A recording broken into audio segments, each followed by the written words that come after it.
राधे राधे। बढ़िया सुंदर ताली की सेवा के साथ जिनको नृत्य करना आता है भगवान से संबंध बनाओ। मारे ले बतुलिया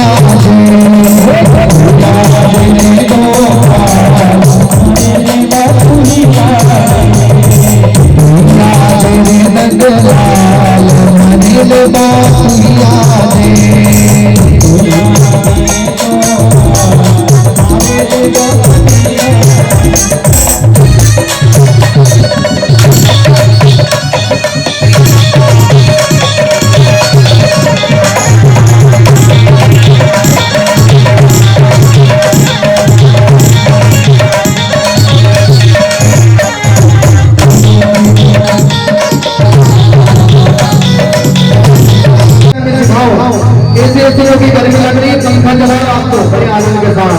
आधे राजा आधे राजा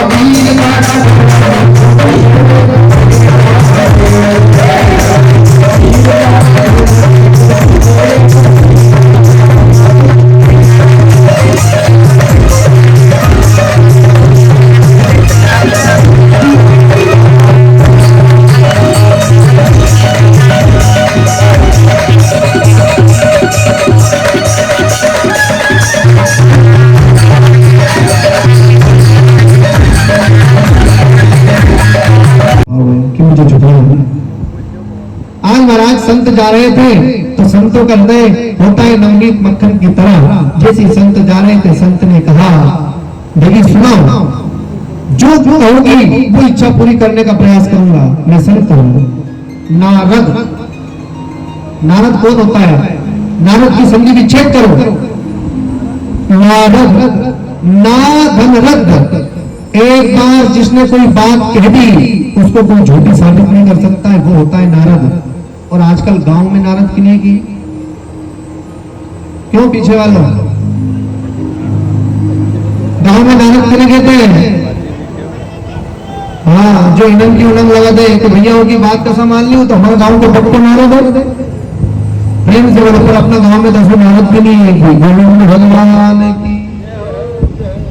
आज नारद जी महाराज जैसे आए, मेरी बताओ क्या बात है? वह देवी रोने लगी, संतों से कहा, नारद से कहा, नारद जी ये बताओ, आप भी बताना सही ईमानदारी से। माँ जवान, माँ तो जवान और 2 बालक हैं उसके, जो बूढ़े हो गए, कमर टेढ़ी हो गई, और माँ अभी 16 श्रृंगार करके जवान स्थिति में है। तो ये अच्छी बात है कि गलत बात है? क्यों, कैसी बात है? माँ जवान है और उसके 2 छोटे छोटे बालक है, वो बूढ़े हो गए मां के सामने, तो ये कैसी बात है? गलत बात है। और बेटे जवान रहे और मां बूढ़ी हो जाए, ये अच्छी बात है। लेकिन यहां उल्टा हो रहा है, मां तो जवान है, खूब हाथ पैर चल रहे हैं, लेकिन बेटों के बुढ़ापा आ रहा है, तो दोनों बेटों को गोद में लेकर रो रही है मां, भक्ति नहीं।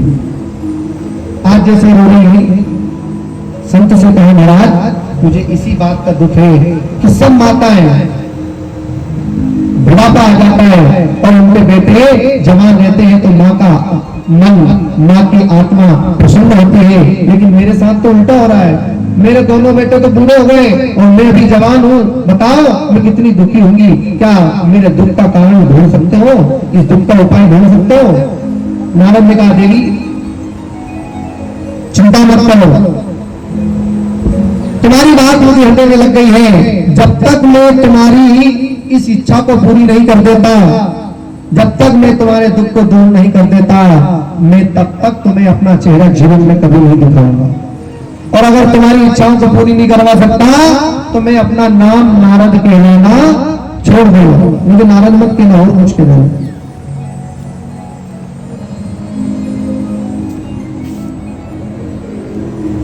आज नारद जी महाराज ने सब प्रयत्न करके देख लिया दोनों बालकों के लिए, लेकिन वो बूढ़े से जवान नहीं हो रहे, ना मां जवान से बुढ़ापा। क्या करें? नारद जी महाराज सर पकड़कर एक नदी किनारे बैठे हुए हैं। वहां पर 4 बालक आ रहे थे। कौन कौन? ब्रह्मा जी के मन से जो बालक उत्पन्न हुए हैं, मानस पुत्र सनक, सनंदन, सनातन, सनत कुमार, चारों बालक जब आ रहे थे तो चारों बालकों ने नारद जी को देखा, नारद जी से कहा, क्यों नारद जी, तुम तो दूसरे के दुख को दूर करने वाले हो, लेकिन तुम खुद ही दुखी होकर बैठे हो, क्या बात है? नारद जी ने कहा, सनक सनंदन सनातन सनत कुमार, तुम चारों को प्रणाम करो, लेकिन एक बात है, एक तरुणी स्त्री, एक माँ बहुत दुखी है और उसका दुख दूर करना ही मेरा प्रथम धर्म है। कि क्या बात है कि वह माँ तो जवान, लेकिन उसके दो बेटे हैं ज्ञान और वैराग्य, वो बूढ़े हो गए। तो ये बताओ क्या करना चाहिए? नेमि से क्षेत्र नैमिषारण्य में है नारद जी को लेकर कि चलो नैमिषारण्य जितनी भी कथाएं हैं सभी नैमिषारण्य क्षेत्र से उतरी हुई है। अच्छा, सत्यनारायण भगवान की कथा आपने सबने सुनी ना? सर्वप्रथम उसमें क्या है? एक समय नैमिषारण्य क्षेत्र में सुनकर 88,000 ऋषियों ने श्री सूत जी से पूछा, हे प्रभु, इस कलयुग में वेद विद्या रहित मनुष्यों को प्रभु की भक्ति किस प्रकार मिलेगी तथा उनका उद्धार कैसे होगा? सभी जितनी भी कथाएं हैं सब नैमिषारण्य क्षेत्र से ही प्रारंभ होती है। आज महाराज नैमिषारण्य क्षेत्र में जैसे गए तो रास्ते में कहा सनत सनंदन सनातन सनत कुमार ने कि नारद जी, वहां पर 88,000 ऋषियों का ब्रह्म सूत्र है। एक व्यक्ति नहीं जानता है, दो व्यक्ति नहीं जानते, 3 नहीं जानते, 10 नहीं जानते, 1000 नहीं जानते, और 88,000 ऋषि उत्पन्न वहां पर प्रकट होंगे। और दूसरी बात, उन ऋषियों के ऊपर एक ऋषि हो रहे कौन? सूत जी महाराज। उनसे पूछ लेना। गए 88,000 संत महात्माओं का समागम, और संत महात्माओं के समागम के पश्चात आज नारद जी ने पूछा, महाराज एक तरुणी स्त्री है, बहुत जवान, दोनों बेटे बूढ़े, बताओ ऐसा कौन सा प्रयत्न करे जिससे मां बूढ़ी हो जाए और बेटे जवान हो जाए? सूत जी महाराज ने एक ही बात बताई, 88,000 ऋषियों ने भी एक ही बात बताई। क्या? कि उन तीनों को तुम जाकर तुमने क्या क्या उपाय किया? कि मैंने उन तीनों को गीता पाठ सुना दिया 18 अध्याय, कोई फर्क नहीं पड़ा। यज्ञ कर लिया, दान कर लिया, धर्म कर लिया, तीर्थ कर लिया उनके लिए, लेकिन उनको कोई फर्क नहीं पड़ा।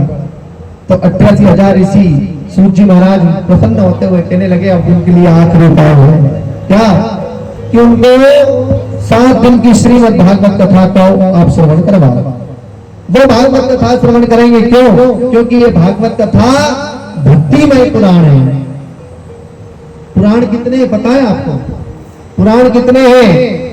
18 पुराण है। शास्त्र कितने हैं? 6 शास्त्र हैं, 4 वेद है, यजुर्वेद, शुक्लवेद, सामवेद, अथर्ववेद, 4 वेद है। आप कहते हो सनातनी है, बताओ सनातनी की पहचान क्या होती है? सनातनी की हिंदू की पहचान होती है हाथ में कलावा, मस्तक पर टीका और माथे पर चोटी। ईमानदारी से बताओ किन किन की चोटी है? यजमान के अलावा मुझे तो और किसी को दिख भी नहीं रही। प्रेम से बोलो राधे राधे। हम कहेंगे हम तो सच्चे सनातनी हैं।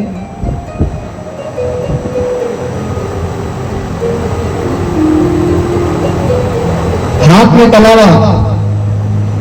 आजकल के जो नवयुवक लड़के हैं अपने गांव को छोड़कर, अदर व्यक्ति की बात बता रहा हूं मैं, अपने गांव तो बहुत समझदार है, नवयुवक भी समझदार है।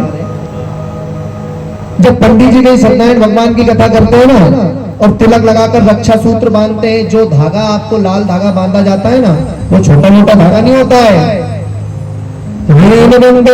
राजा दानवेंद्रो महाबला, ये बंधन जो बनता है, जो रक्षा सूत्र आपको बांधा जाता है, जब तक आपके हाथ में रहता है, कई प्रकार के भूत पलीत इन संकटों से आपको बचाता है। रक्षा सूत्र होता है, ब्राह्मणों का आशीर्वाद होता है। और कई लोग तो ऐसा करते हैं कि कथा करी, पंडित जी गए उनके घर, एकदम चक्कू चलाए, तागा काट के फेंक दे, तो बताओ फिर तुम्हारी रक्षा कौन करेगा? प्रेम से बोलो राधे राधे। आज भक्ति में पुराण का निर्माण किया। आज नारद जी महाराज को श्रीमद् भागवत की पोथी मिली। पोथी को लेकर कहा है वृंदावन, और वृंदावन में जाकर बड़ा मंच बनाया। मंच पे बैठकर बढ़िया वक्ता तो हो गए नारद जी, श्रोता हो गए कौन? भक्ति ज्ञान और वैराग्य, सभी स्त्री। वह स्त्री दुखित होकर अपने गोद में दोनों बालकों को बिठाया, ज्ञान और वैराग्य। कथा निरंतर चलती रही। 7 दिन की कथा में से जैसे चौथे दिन में भगवान कृष्ण जन्मोत्सव आया और 10वें स्कंद की कथाओं को जैसे स्मरण करने लगे, तो जो बूढ़े हो गए थे ज्ञान वैराग्य, वो भगवान की कथा पे खड़े होकर नृत्य करने लगे और माता भी खूब नृत्य करने लगी। आज 7 दिन तक भागवत महापुराण की कथा को श्रवण किया और भागवत की कथा को सुनने के पश्चात आज वह स्त्री प्रसन्न हुई, दोनों बेटे जवान हो गए और मां बुढ़ापे की स्थिति में आ गई। भक्ति, ज्ञान और वैराग्य तीनों प्रसन्न हो गए। संत को आशीर्वाद दिया। नारद जी महाराज इतने प्रेम अश्रु से श्रीमद् भागवत को प्रणाम करते हैं कि धन्य हो भागवत महापुराण, वरना मैंने तो ऐसा संकल्प कर लिया था कि जीवन में नारद नाम के नाम छोड़ दूं, लेकिन तुमने मेरी लाज रखी। 7 दिन तक कथा को सुनी एक आसन पर। देखो कथा सुनने के नियम होते हैं, अपना आसन, दासन और तीसरा अनुशासन। एक तो अपना आसन साथ रखो, दूसरा अपना भाषण, तीसरा अनुशासन में कथाओं को श्रवण करो। इन 3 चीजों के साथ कथा को श्रवण करना चाहिए। आज इधर भक्ति ज्ञान वैराग्य ने 3 चीजों को पकड़कर आसन, भाषण और अनुशासन के साथ कथाओं को श्रवण किया तो 3 बढ़िया सुंदर नृत्य करने लगे। पूरा पांडाल जगमगा उठा और भक्ति माता कहती है धन्य हो श्रीमद् भागवत महापुराण। मैं तो वृंदावन में आकर बूढ़ी हो गई थी, मेरे बेटे भी आज जवान हो गए हैं। और नारद जी महाराज को भी प्रणाम किया। तो ऐसी ही श्रीमद् भागवत कथा कि जो बूढ़े हो गए ना, बूढ़े जिनको बुढ़ापा आ गया है, वो भी भागवत की कथा को सुन लेते हैं तो जवान हो जाते हैं। ऐसे जवान नहीं होते कि 90 साल का 45 साल का हो जाएगा। अगर कहीं गांव में आप प्रचार कर दो, नहीं हमारे गांव में पुरावर से आए पंडित जी, 90 साल के बूढ़े डॉक्टरों को भी जवान कर रहे हो, तो पूरा पांडाल में बूढ़े बूढ़े बेटे रहे पहला हमें कर दो जवान, फिर घर जाओ। प्रेम से बोलो राधे राधे।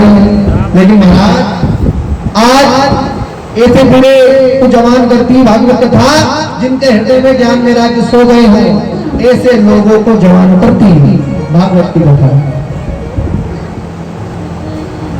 किसी ने महाराज जी से पूछा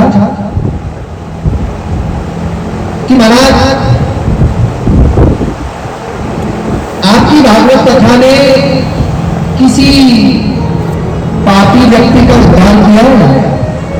कोई व्यक्ति ने जीवन भर पाप किया हो, किसी पापी व्यक्ति का उद्धार किया है? नारद जी महाराज मुस्कुराने लगे। सूत जी से नारद जी ने पूछा कि कोई पापी व्यक्ति का उद्धार किया है? कि हाँ। कि कौन? तो धुंधकार। जैसे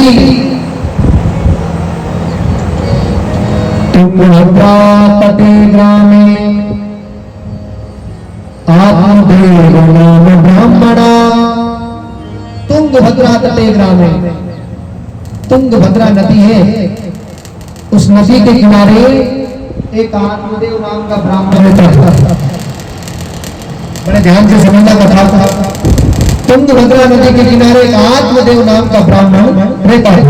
वह ब्राह्मण इतना धनाढ्य था, इतना धनाढ्य था कि धन, वैभव, ऐश्वर्य सब कुछ उसके पास था, लेकिन एक कमी थी। क्या? संतान नहीं थी उसके घर में। और आप भी जानते हैं ये सब कि जितने भी बड़े बड़े लोग हैं, वो बड़े बड़े लोग, पैसे वाले, धनाढ्य, याद रखना उनके घर में अक्सर संतानों की कमी होती है। और संतान भी अगर होती है तो कहीं की तो तेरी मेरी ऐसे ऐसे संतान उनके घर में जन्म लेती है।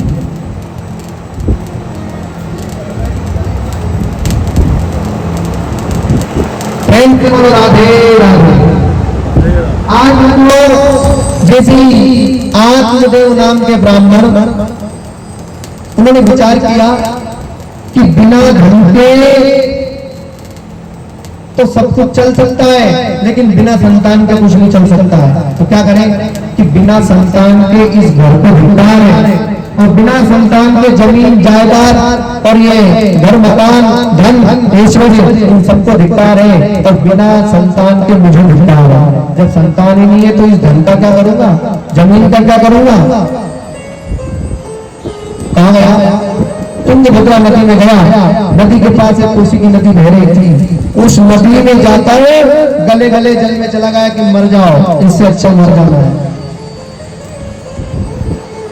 एक महात्मा जी ने देखा, महात्मा जी ने देखा और कहा, ओ ब्राह्मण क्यों मरता है?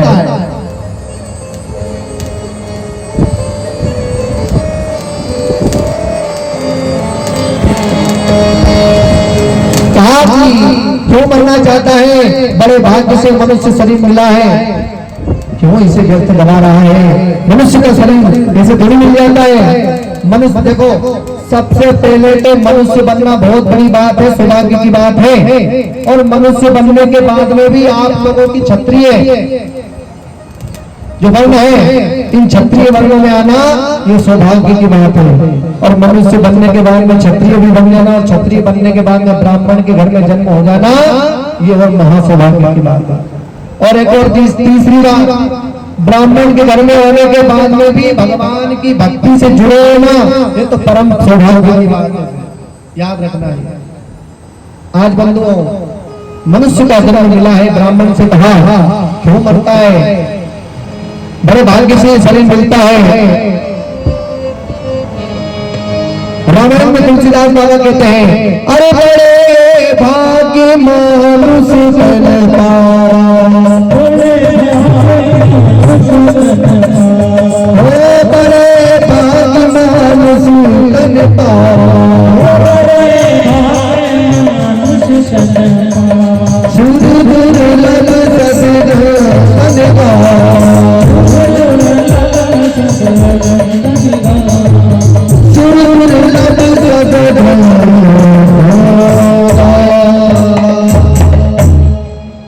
बड़े भाग्य मानुष तन पावा, बड़े भाग्य से मनुष्य का शरीर मिलता है, ये रामायण में कह रही है।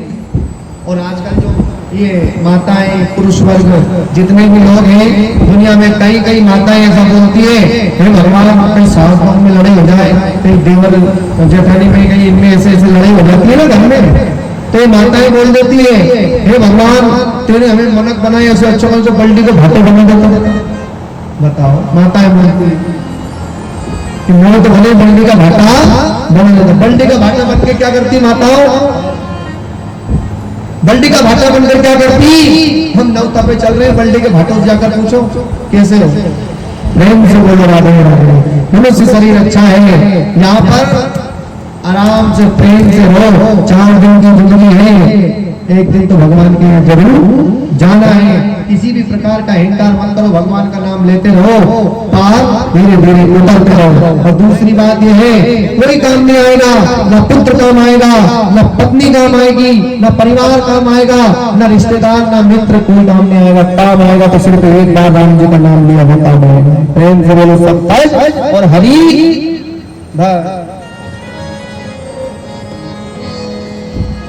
आज उस ब्राह्मण को खूब समझाया महात्मा ने कि ब्राह्मण क्यों मरता है, मर मत।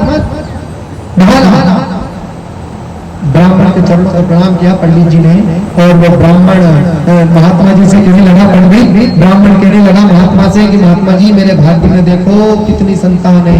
जैसे महात्मा जी ने भाग्य देखा तो महात्मा जी ने कहा कि ब्राह्मण तो तेरे भाग्य में इसी जन्म में नहीं, तेरे अगले 7 जन्म तक संतान नहीं है, तो इसी जन्म की बात कर रहा है, कहां तक मरेगा?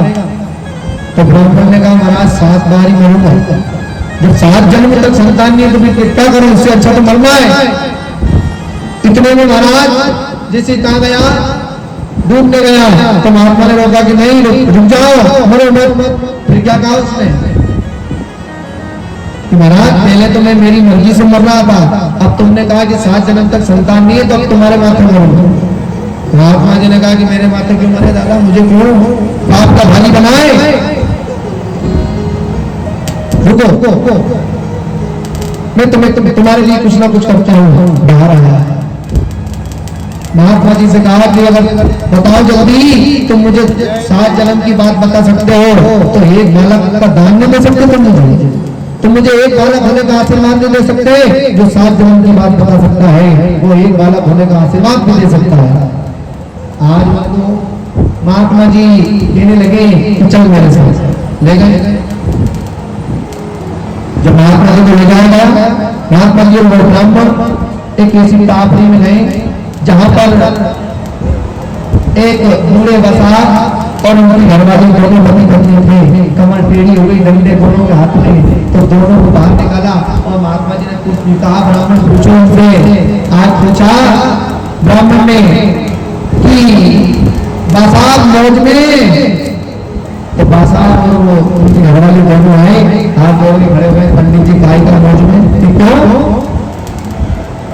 चार चार बेटे बन गए घर में, पर दो पति पत्नी अलग पड़े हम काफले में, लगा कीड़ा जैसा झोंचो भी। दूसरी काफले में ले गए दोनों, वो बासार और उनकी पत्नी दोनों घर में अकेले थे। पूछा कहीं मौज में बासार? तो वो बासार रोने लगी, बूढ़ी माँ रोने लगी, कहने लगी पंडित जी गाय के मौज में क्यों? भगवान अगर एक संतान देते, एक कीड़ा देते, तो उस कीड़े के चाले लगे। अब कीड़ा कह रहे संतान को, तो कीड़ा नहीं करे, खाए। प्रेम से बोलो राधे राधे। तो आज इधर ब्राह्मण को ले जाएगा। ब्राह्मण ने कहा महाराज एक बात बताऊं महात्मा जी, मैं भी ब्राह्मण हूँ और कर्मकांडी ब्राह्मण हूँ, मैं भी भागवत कथा कहता हूँ, यजमानों को श्रवण करवाता हूँ। चरणों में सर पटकने लगा और रोने लगा। महाराज मैं तुम्हारे चरणों में सर पटक पटक कर अपने प्राणों को छोड़ दूंगा अगर तुम मुझे एक संतान होने का आशीर्वाद नहीं दोगे। महाराज ने झोली निकाली, झोली में से एक फल निकाला और फल निकालकर महात्मा को, ब्राह्मण को दिया और ब्राह्मण से कहा बेटा इस फल का सेवन करना, तुम्हारी पत्नी इस फल का सेवन करेगी और इस फल के प्रभाव से तुम्हारे घर में एक बालक का जन्म होगा। ये महात्मा जी ने आशीर्वाद दे दिए। पंडित जी के भी इतने उतावल में दे रहे महाराज, आशीर्वाद लिया और जा रहे थे। महात्मा जी ने कहा रुको, इसके नियम है, कुछ नियम की सुन लो। कि क्या नियम है? कि 9 महीने तक तुम्हारी पत्नी इस फल का सेवन करेगी, 9 महीने तक झूठ नहीं बोलना पड़ेगा, 9 महीने तक सास ससुर की सेवा करना पड़ेगा बहुत प्रेम से, 9 महीने तक पति से ऊंची आवाज में बात नहीं करना पड़ेगा, 9 महीने तक संत महात्मा ब्राह्मण गौ माता की सेवा करना पड़ेगा, 9 महीने तक पड़ोसन से नहीं लड़ना पड़ेगा। ले गए पंडित जी। अब पंडित जी को देखा तो दूर से भाग कर आ रहे हैं पंडित जी। अब जैसे ही दूर से भाग कर आ रहे हैं तो पंडित आई यानी कि धुंधली, आज उस धुंधली ने देखा कि हमारे पंडित जी किसी बड़े यजमान के यहाँ गए थे, सेठ के यहाँ, तो बहुत जल्दी चलकर आ रहे हैं, हो सकता है लाखों का धन लाए हैं। जैसे ही घर आए पंडिताई ने पूछा कि क्यों इतने प्रसन्न क्यों दिख रहे हो? तो आज वह आत्मदेव कहने लगी देवी आज मैं बहुत प्रसन्न हूँ, एक महात्मा ने मुझे आशीर्वाद दिया है, अब हमारे घर में भी किलकारियां गूंजेगी। कि क्या हुआ? कहा देवी ये फल मुझे एक महात्मा ने प्रसाद दिया है, इसको तुम्हें पान करना है। धुंधली ने सोचा कि मैं तो कुछ और ही सोच रही थी, नहीं धन ला रहा हूं बहुत सारा। फिर कहा देवी तुम्हें इस फल का पान करना है और इस फल के प्रभाव से तुम्हारे घर में एक बालक का जन्म होगा। कि इसके कुछ नियम, इसके नियम है, 9 महीने तक तुम्हें सत्य बोलना है, झूठ नहीं बोलना है, 9 महीने तक सास ससुर की सेवा करना है और 9 महीने तक पति से ऊंची आवाज में बात नहीं करना है, 9 महीने तक भगवान का अभिषेक करना है, 9 महीने तक पूजन करना है, 9 महीने तक कुल मिला के बात यह है कि 9 महीने तक भक्त की तरह रहना है, तो तुम्हारे घर में एक सात्विक बालक का जन्म होगा। इधर पंडित जी तो देखे चले गए। पंडिताइन का दिमाग खराब कि एक पड़ोसन को बुलाया कि बहन आओ, हमारे पति देवता ये फल लाए हैं कैसे और कह रहे हैं कि इसके पान करने से हमारे घर में एक बालक का जन्म होगा। इतने में पड़ोसन कहने लगी पंडिताई ने बात बताओ, संत महात्मा गौ माता बहन बेटी और गरीब इनका आशीर्वाद कभी खाली नहीं जाता है, कुछ न कुछ ढूंढ जाता है। तो महात्मा जी ने अगर आशीर्वाद दिया है तो तुम्हारे घर में एक बालक का जन्म जरूर होगा, मुझे तो विश्वास है। इतना था पड़ोसन को भगा दिया कि जाओ तुम्हारे बस की बात नहीं। मन में सोचने लगी कि अगर मैं इस फल को खा लूंगी तो 9 महीने तक सास ससुर की सेवा करना पड़ेगा जो मेरे से नहीं होती। दूसरी बात, 9 महीने तक बिना झूठ बोले मेरा भोजन नहीं पचता है, मैं क्या करूंगी? तीसरी, अगर गर्भ रह गया और कहीं 8वां 9वां महीना चलेगा, गर्भ बढ़ेगा और कहीं ऐसा हो गया कि गांव में आग लग गई, तो सारे गांव वाले तो भागकर अपनी जान बचा लेंगे, मैं कैसे जान बचाऊंगी? तो मैं फल को नहीं खाऊं, मैं तो बांझ रहना पसंद करूंगी। और एक समय बाद जब उसकी छोटी बहन आई धुंधली की, तो धुंधली की छोटी बहन, दोनों बहन मिली, नहीं आएंगे नहीं तो। और ये माताएं बहने, अच्छा माताओं बहनों, 12 महीनों में सबसे बड़ा महीना होता है कार्तिक का महीना, होता है ना। कार्तिक के महीने में हर जगह माताएं स्नान करती है, यहाँ पर करती है कि नहीं करती? सुबह सुबह ब्रह्म मुहूर्त में कार्तिक नहाते हैं, गंगा स्नान जिसे बोलते हैं। इसीलिए संतों ने भाव गाया है कि सावन में मत आजे, भादों में मत आजे, सावन में मत आजे। थोड़ी जोर से गाओ, जब तो भगवान आएंगे। सावन में मत आजे, भादों में मत आजे, सावन में मत। फिर कब बुलाया भगवान? हमने सुना है कि कार्तिक के महीने में जिसकी मृत्यु होती है वो सीधा भगवान के धाम को जाता है। तो कार्तिक में आजे गोपाल, मारे ले बा तू ही आजे, तू ही आजे रे नंदलाल। दूसरी बात बताई, आज मत आजे, कल मत आजे। थोड़ी जोर से गाओ। पुरुष वर्ग तो ऐसे बैठे हैं, गुरुजी हमने तो पैसा दे दिया हुआ के बढ़िया पांडाल सजा दो, हमने कहा कम तो इनसे गवा, हमें जा का महीना मिले जा बढ़िया है। प्रेम से बोलो राधे राधे। सभी गाओ ताली बजाकर। आज मत आजे, कल मत आजे, आज मत। कब बुलाया? सबको पता है कि जिसकी मृत्यु 11 के दिन होती है, जिसको 11 मिल जाती है, भले वो कैसा ही व्यक्ति हो, उसे भगवान के धाम जाना पड़ता है। अरे 11 पे आजे नंदलाल, पर मारे ले बा तू ही आजे, तू ही आजे। फिर क्या कहा? और सुनो भगवान, जब भी लेने आओ तो हाथी मत लाजे, घोड़ा मत लाजे, हाथी मत। हाथी घोड़े में बैठ के नहीं जाऊंगी, या जाऊंगा कि फिर तू ही आजे रे नंदलाल, मारे ले बा। संबंध बनाना पड़ेगा, तब जाकर भगवान आएंगे।